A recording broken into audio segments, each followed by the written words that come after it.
So in this next video, I want to talk about something I wrote a little while back. Just like a note to myself, like, hey, next time you do a video, talk about this. So yeah, if it looks like I'm reading, it is because I am. I will be reading this from my phone. But this is basically my take on when we talk about who do we want making decisions. Do we want corporations or do we want government making decisions? In my opinion. And I think it's really rooted in fact, is that government, we at least say we're in a democracy, so our government officials are at least theoretically beholden to the voters, and the voters do have a say in who's in power and to some degree what legislation gets pushed through. Now, honestly, it's very rare that policies supported by the majority of Americans are actually supported and embraced by Congress or the Senate or the president. And that's very unfortunate that popular ideas don't really make the cut. But in theory, we do have a voice, and in theory, we can make laws that make that voice stronger. When it comes to corporations making decisions for us, our workplaces are not democracies. If they were, we'd probably get to vote on who our bosses were every year. But unfortunately, our workplaces are more authoritarian than our government systems are. And so when you have libertarians who are like, oh, the free markets always know best. Well, my thing is free markets aren't free. Free markets come with some real costs. And those costs are to labor, labor suppression, taking our labor to extract wealth for the very few.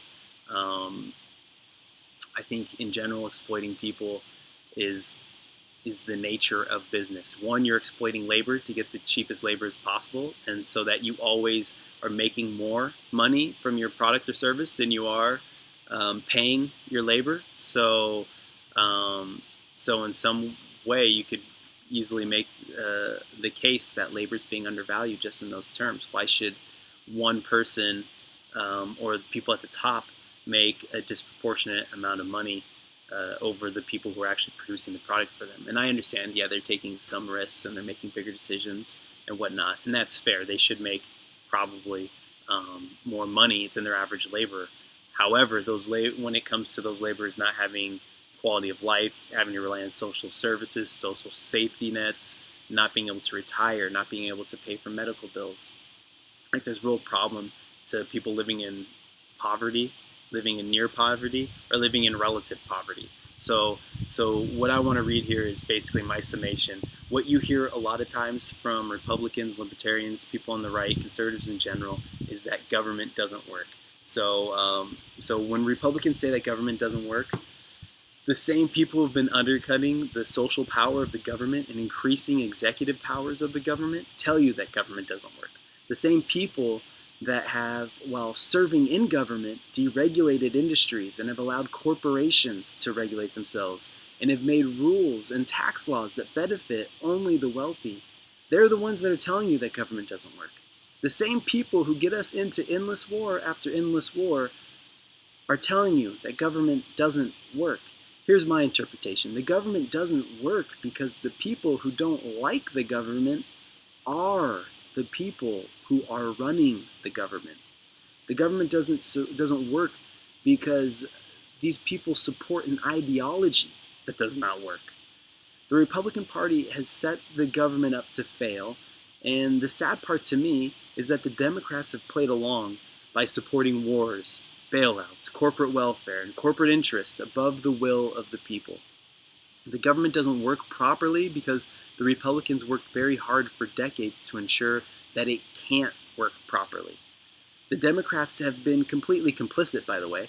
I don't see a rise in public infrastructure, public services, or a social safety net that in the last 39 years we've seen stagnant wages, we've seen deregulation, we've seen increased military conflicts. So they aren't doing their job of representing the people and protecting us from Republican policies. part of the reason why the government doesn't work is because both of these parties have made sure that there's only two options on the table to vote for. And so you have an extreme right-wing party in the Democrats, and then you have an even more extreme right-wing party in the Republicans. And yeah, I'm stealing that from probably multiple people, but it's true. It's true in my assessment that the Democrats in this country are not a left party. They're centrist at best, ineffective arguing with Republicans since the Reagan era, and in some ways even beyond that. Their ineffectiveness has made them complicit to all of the policies that have worked against the U.S. people. I look at it as the Republicans are the Harlem Globetrotters and the Democrats are the Washington Generals. Somehow the Globetrotters always win. I'm just not sure. I don't understand. If only the Democrats would just support very popular policies. But anyway, so that's why government doesn't work, is because we have people in government that are making sure government doesn't work and doesn't represent people. And so while, yes, we are allegedly in a democratic society, in practice it hasn't worked out that way. However, that's still a better option than corporate power, because in corporate power we have no say. We are completely subject to the whims of the business industry or our bosses.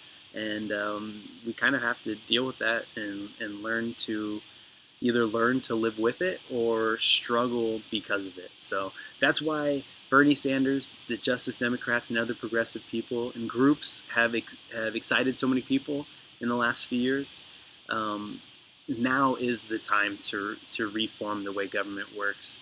That's why I'm so excited about this Green New Deal, and that it's actually a conversation that's being brought into the public.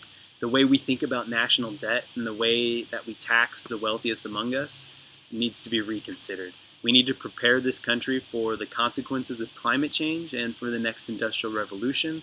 And we need leaders to do this, because as the Republicans are telling you, the government that they created and are responsible for doesn't work.